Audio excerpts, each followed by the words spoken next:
Bonjour à toutes et à tous, bienvenue pour cette vidéo. Peut-être vous l'avez vu passer ces images où vous avez en Russie plusieurs personnes qui sont le long d'une route et vous avez au loin un convoi qui arrive. On se rend compte que c'est un convoi d'une personnalité. Quelle personnalité? Puisque c'est le convoi présidentiel. Et les voitures gardes du corps, etc., tout d'un coup, hop, bifurquent un petit peu sur le côté, s'arrêtent et on voit Poutine sortir pour aller à la rencontre des gens. Alors, quand vous voyez les images, si vous êtes un tant soit peu intelligent, vous comprenez que c'est pas spontané, que c'est organisé, c'est scénarisé, c'est de la com, purement de la com. Évidemment, comme c'est Poutine, cette com, elle sert, vous voyez, Poutine est toujours populaire en Russie.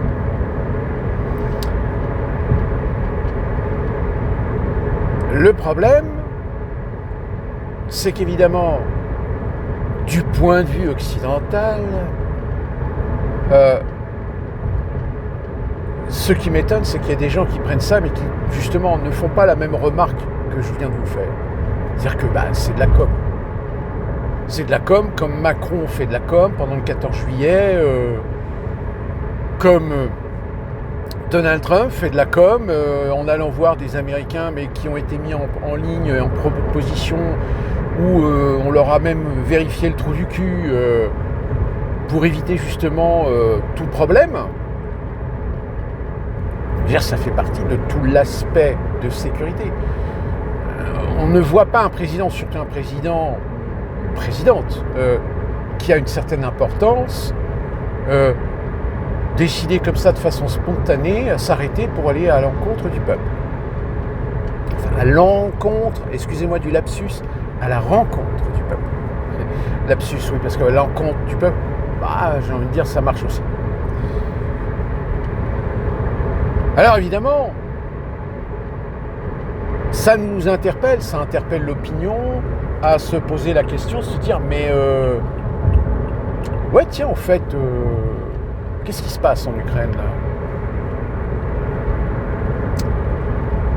là? Il se passe rien en fait. Enfin si, ça continue à se balancer des missiles, de l'artillerie, surtout les drones, parce que bon là l'Ukraine c'est le terrain d'amusement parfait de tous les ingénieurs qui sont en train de tester des nouvelles technologies de drones. Donc, sur le terrain, ça avance, ça recule, ça avance, ça recule. Alors évidemment, quand ça avance du côté ukrainien, oui, c'est magnifique, regardez, les Russes reculent. Et puis quand les Russes reprennent du terrain, regardez, ils ont tué un bébé, machin, etc. Enfin, c'est la guerre. Comme toute guerre, j'ai déjà expliqué, dommages collatéraux, etc. etc. Ça commence aussi à essayer d'attaquer les points névralgiques, stratégiques, les ports par exemple. Ça essaie de détruire des voies de communication. Donc, si vous voulez, il y a un moment donné, il faut se poser des questions. C'est-à-dire, on le sait, de toute façon, l'Ukraine, il y a déjà pas mal de gens qui ont signé des accords. Il y a même des gens, des fois, qui avaient signé des accords et qui se sont retirés parce que ils se disent, attendez, nous, on ne va pas attendre 10 ans. Nous, on fait un accord pour que ça soit rentable. Nous, on n'a pas le temps d'attendre. C'est pour ça qu'il y a beaucoup de pression de la part de milieux financiers, autant du côté européen que du côté américain, pour dire non, mais les gars, il y a un moment donné, il va falloir qu'on arrête, parce que qu'on fasse des ruines en Ukraine, c'est bien, parce que ça permettra de faire des contrats, mais il y a un moment donné où soit vous mettez un pays à genoux et puis derrière on en profite tous pour se partager le gâteau, ou soit vous mettez littéralement un pays, vous le faites retourner à l'âge de pierre. Sauf que là, faire retourner un pays à l'âge de pierre, excusez-nous du peu, mais on n'a pas les moyens d'assumer. Tout du moins, on n'a pas les moyens d'assumer avec une rentabilité derrière. D'autant plus que l'Ukraine, c'est elle qui va payer. Mais elle va payer avec quoi? Déjà, un certain nombre de terres agricoles. Je rappelle que dans la constitution ukrainienne, il y avait un texte qui disait qu'il y avait une absolue interdiction de vendre n'importe quel patrimoine à des sociétés étrangères.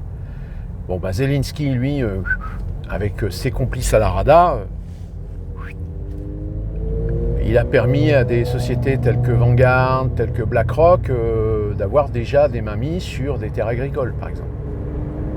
Alors que normalement, la Constitution dit non. T'as pas le droit.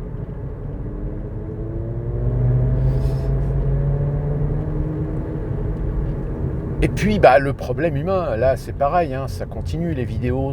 Alors, les vidéos, elles sont filtrées, hein, évidemment, mais on voit de plus en plus de vidéos de gens qui se font littéralement enlever par des recruteurs pour être enrôlés de force dans l'armée ukrainienne, parce que y a un moment donné où tu n'as plus assez d'hommes. Aujourd'hui, très clairement, à part quelques zones de front où on se bastonne pour quelques kilomètres, aujourd'hui, l'Ukraine, comme la Russie d'ailleurs, n'ont pas les moyens humains de maintenir une guerre encore ad vitam aeternam. C'est juste pas possible.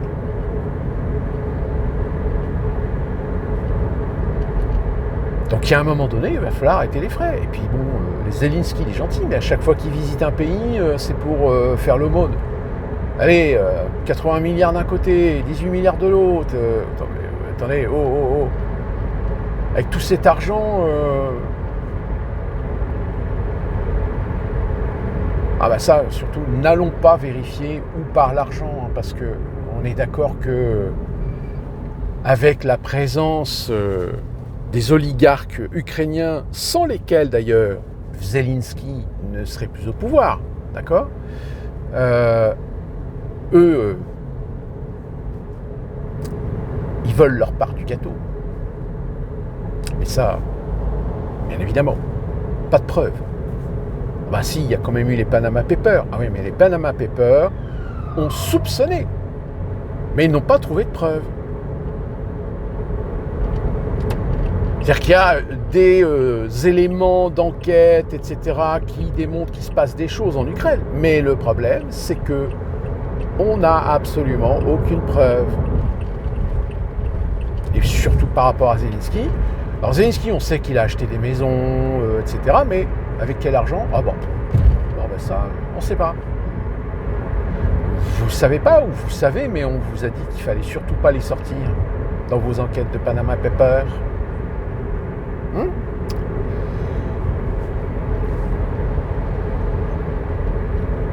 Alors surtout qu'en plus avec Trump, qui maintenant, lui, c'est Trump, donc il a remis un petit peu, il a jeté un pavé dans la mare quand même, en essayant de dire, bon écoutez les gars, vous êtes gentils, mais votre guerre là, je comprends que mes amis des empires militaro-industriels, mais même eux, il y a un moment donné, ils vont se dire, ouais mais une guerre, ça va, 2 guerres, mais 3, au bout d'un moment, ça se voit. Ah oui, parce que ces entreprises, depuis qu'il y a la guerre en Ukraine, tous les empires militaro-industriels ont fait du chiffre. Sauf que comme toute entreprise privée, il faut de la rentabilité. Ça veut dire quoi? Ça veut dire que le chiffre d'affaires, il doit évoluer. Or, si ta guerre, elle dure, elle est fixée, où il y a un statu quo, comme c'est le cas en Ukraine, tu peux continuer à vendre des armes. Mais en fait, tu vends des armes pour renouveler. Mais au final, ton chiffre d'affaires, au bout d'un moment... Donc il faut une autre guerre. Il faut alimenter derrière. Alors vous avez l'Israël avec Gaza, évidemment. Puis maintenant avec l'Iran. Sauf que le problème, c'est qu'une guerre, faut pas que ça s'éternise. Et puis vous le savez, les Américains aujourd'hui, depuis la guerre du Golfe, depuis la guerre en Irak et en Afghanistan, il y a toujours un traumatisme dans la population américaine, qui fait que tant que nos intérêts ne sont pas menacés, s'il y a des gens à travers le monde qui se tapent sur la gueule, l'Amérique gendarme du monde, on n'est plus trop d'accord. Et c'est d'ailleurs un héritage de la guerre du Vietnam. La guerre du Vietnam, au bout d'un moment, est devenue tellement impopulaire que ça a marqué en fait des générations, même encore aujourd'hui, l'opinion américaine a en héritage ce sentiment de dire faire des guerres, soi-disant pour la démocratie, c'est bien, mais nous, on ne veut pas voir nos fils, nos filles, nos pères, nos mères se faire tuer. Surtout avec ce qui s'est passé en Irak et en Afghanistan, pour un résultat nul. Et ça a d'ailleurs été une des raisons, je dis bien une des raisons pour laquelle les Américains ont voté Donald Trump. N'étant pas un politicien à la base, ils se sont dit on va tester un milliardaire parce que tous les autres, que ce soit les politiciens traditionnels, démocrates ou républicains, ils se sont foutus de nos gueules, ils nous ont envoyé faire des guerres qui n'ont servi à rien, donc basta quoi, allez vous faire foutre. Moi je vous dis, tous les Américains que j'ai rencontrés qui sont des vétérans, dont certains ont fait l'Irak, c'est des Trumpistes. T'as beau essayer de les amener en disant oui mais bon Donald Trump quand même, il me dit mais non de toute façon moi je ne revoterai pas et je ne revoterai plus pour un politicien traditionnel. D'où la raison pour laquelle dans l'armée américaine il y a énormément de problèmes aujourd'hui. Parce que pour combler justement le fait qu'il y a de moins en moins d'Américains blancs, il y a de plus en plus aujourd'hui d'Américains de la diversité, ou tout du moins des émigrés, puisque aujourd'hui beaucoup d'Hispaniques font l'armée pour avoir la nationalité américaine, et surtout aussi beaucoup de jeunes qui, parce que l'armée leur finance leurs études, donc quand tu es issu de la diversité, de l'immigration, que tu as des parents qui n'ont pas des moyens financiers pour te permettre de faire des hautes études, bah, l'armée américaine, comme en France c'est pareil, il y a des programmes où tu peux donner 5 ans de ta vie à l'armée française, puis en échange, l'armée française te finance tes études supérieures. Bah, si aux États-Unis, c'est pareil. Sauf que ce petit jeu, on est d'accord que ça permet d'avoir de la main-d'œuvre, ça permet d'avoir des soldats, ça permet d'avoir des compétences, des connaissances, etc. Sauf qu'en temps de guerre, tu te rends compte que l'élite, c'est-à-dire celle qui est vraiment formée à faire la guerre, elle se réduit de plus en plus. Pourquoi ? Parce que c'est des gens qui vieillissent, c'est des gens qui partent à la retraite, c'est des gens qui n'ont plus la niaque. Encore une fois, parce que ils ont le sentiment d'avoir été trahis par les politiciens. Donc vous imaginez ces gens-là, quand on leur annonce que le maire de New York aujourd'hui est un musulman, même si ça n'a rien à voir, mais quand même, ça coince. Donc, on est véritablement en face d'un problème aux États-Unis, c'est que c'est un peuple qui a été forgé à une forme d'isolationnisme, c'est-à-dire un nombrilisme doublé d'une société de plaisir, de désir, de consommation, qu'on les a éloignés déjà, comme je vous l'avais dit, de la connaissance générale, de la culture générale, qui à un moment donné incite l'Américain à se poser les bonnes questions. Et puis aujourd'hui, la société américaine est tellement fracturée qu'il n'y a plus d'échange, il n'y a plus de débat.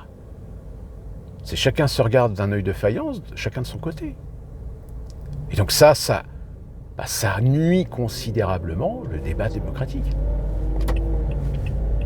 Le débat démocratique aujourd'hui, c'est un débat de bac à sable. Ça se pinaille, ça se pouille la tronche sur des conneries, alors qu'il y a quand même des sujets. Alors des sujets aujourd'hui qui servent au contraire à l'intérêt des portions démocrates, celles dont je vous ai parlé, tout ce qui est Bernie Sanders, AOC, c'est-à-dire vraiment la partie extrême. Je sais pas, extrême gauche, c'est pas le terme véritablement, mais plutôt très social, très socialiste,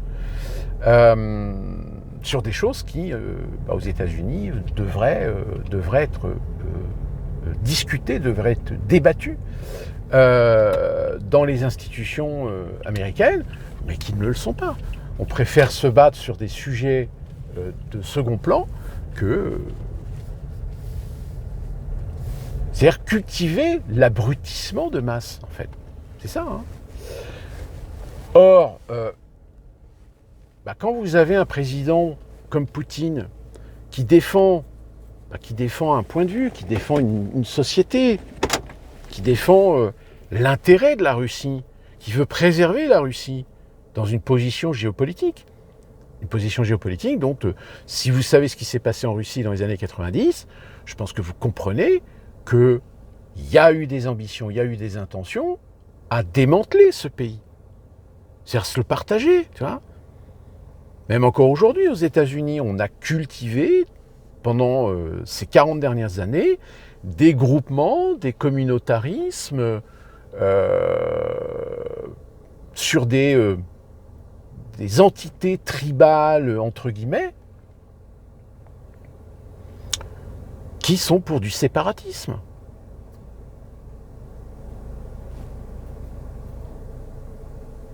Enfin bon, c'est un sujet, hein, de toute façon. C'est un sujet sur lequel on reviendra, parce que bon, les choses bougent.